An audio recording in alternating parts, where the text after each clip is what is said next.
Hey, Yetta, what goes up and down but doesn't move? Once again, I don't know. A staircase. Moving forward with the Dekker Team. Moving forward together with the Dekker Team. We are honored that we've been able to create for you free access to over 603 Life's Inside Track episodes that really share insider tips, making house home, and really just how to live life to the fullest. Mm-hmm. And the great news is you get access to them from home, from the office, or on the go. If you haven't subscribed to YouTube, Dekker Team channel, you know what I'm going to tell you. It's time. Yeah. So what we're going to explore today is, can my house, or how can my house be an asset to me in accomplishing my goals and my visions? Yeah, and this is whether you live in your own house, you're renting, you could be in your parents' basement. It doesn't matter. You can do things in your home that your home will help you reach your goals. And whether it's a condo, whether it's a low rise or high rise, whether it's a single family, whether it's above commercial space, like it really doesn't matter. No. Just the place that you lay your head at night to go to sleep, that place can actually help you accomplish your goals. Okay, so this tip may not work for you if you don't have a staircase. Maybe not. Okay, so if you have a staircase, we like to place items on the staircase that we either need to take in the morning or is a goal of ours to do.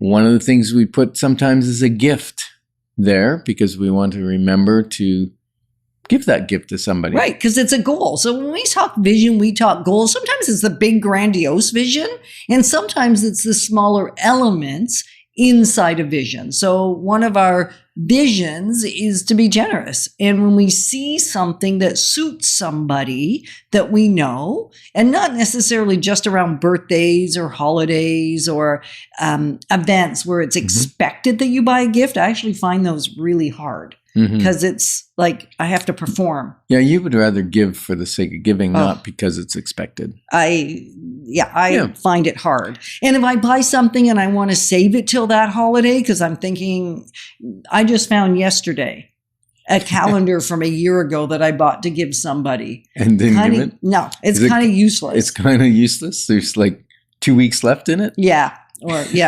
3 weeks, I guess. Anyway, it's useless. And so that happens to me all the time. So we put even those small goals that fit inside the vision because you want alignment. Then your house can serve you better right on the staircase. So even today, we have a gift for somebody and we wanted to make sure we didn't forget because it would be easy to forget. And we knew they were going to be here. So we put it on the staircase. And now we probably, and especially now that we've talked about it, we probably won't forget. So let your house serve your goals. Now, another thing Yetta does, and I've done before, is create a vision board. You probably heard about vision boards quite a bit. Yetta always struggled to do a vision board because they'd say, oh, go to magazines, cut out pictures of things you want, like people and fit people or countries you want to go to, or, a pool because you want a pool in the backyard, and visually picture these things.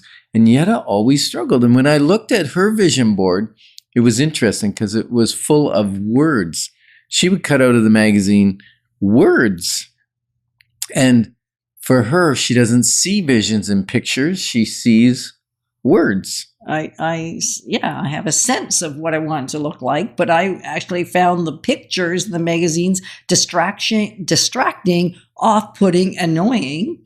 And so the only way I've been able to do a vision board with pictures is when it's pictures of my people. Right? When they're real, I have done a couple of vision boards. We take our grandkids on a trip at somewhere around when they're in grade 8. That was our vision many, many years ago. So I created a vision board. The funny thing is the kids are pushing it younger and younger as they see their other older siblings getting trips. I know. We've taken 1, 2, and 3. And now we're taking 4 and 5. And at some point we'll take 6 and 7. But creating a vision board, doing vacation-y things and enjoying travel with the grandkids, that was helpful. Right? Doesn't mean we ended up in that place or where we thought we were going to take them, but it is a vision that came alive because I created maybe not only because, but because we created a visual. Right. So if your vision is to be healthier or a certain health goal, then set things up in your home, right? Like we moved our fruit bowl into the center of the island, and it's amazing how much more fruit gets eaten. And we do it for a period of time. And then we forget. So it goes back in the corner because I don't like the look of it sitting out in the middle of my counter because it distracts from my ability to make a puzzle. It distracts when I'm cooking. I get food all over the fruit because I'm a messy cooker at times. And so I tuck it back in the corner. And then inevitably, I buy that 5-pound bag of clementines and I throw out 4 pounds and because 6 it's ounces. Out of sight, out of mind, right? Right. Versus if I put it in the middle, in like 6 days, we've eaten that same 5-pound bag. So it really is decide what it is your vision is and let your house work with you rather than against you. So even placement changes things. Oh, yeah.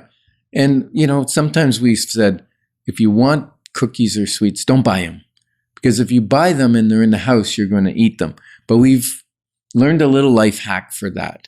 And what we found is that if it's not convenient, it won't be as tempting to eat.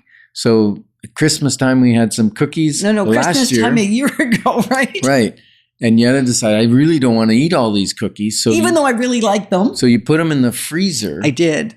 And it only takes like 10 minutes or 5 minutes for them to thaw. But you have to go into the freezer, find them, bring them out, and it's more work. So 10 months later, we found the cookies, right? And so we saved ourselves from eating those cookies. Now, we did eat them. Well, that's not totally true. Okay, you ate them. I ate most of them. But there was 40 cookies in the box. We ate 10 over the holidays last year. I froze 30, thinking we can take out 2 at a time when we want them. They separate nicely. Anyway, I ended up taking out 10 a few days ago. And I quickly ate 4. How many days did the 10 last? Like 3 days. 3 days. But if you'd taken out 2 and left the rest in the freezer, how long would they have lasted? Probably until Christmas again. And so it's just play little games with yourself. That's how you can have your house help you keep your vision alive. Burying things at the bottom of the freezer because I wanted to keep the cookies that I could use when I had guests. So it wasn't that I would never eat them. I don't like to run to the store to go buy a thing. So I would rather be equipped and have it because that's part of our vision. Yeah. And we thought, you know what? Drinking water is important for health, right? So Yetta now puts out her water bottles in advance where she can see them, fills them up so that's her amount of water to drink in a day. And then you don't have to think, did I fill that twice? Did I, how many bottles did I drink? Right. It's nice and easy. Right. So and make it simple. Make it really viewable. Simple. And then Post-it notes. Put your Post-it notes all over your house until you don't see them anymore. Because inevitably what happens is after a while it gets stale. So you want to change up how you're using your house to help you move forward. Because that fruit bowl, the reason it works is because we take it in and we take it out of place. Yeah. So really, what you focus on becomes. And we're glad that together we're clarifying options because when you have clarity, you have power. Moving forward with the Dekker Team. Moving forward together with the Dekker Team.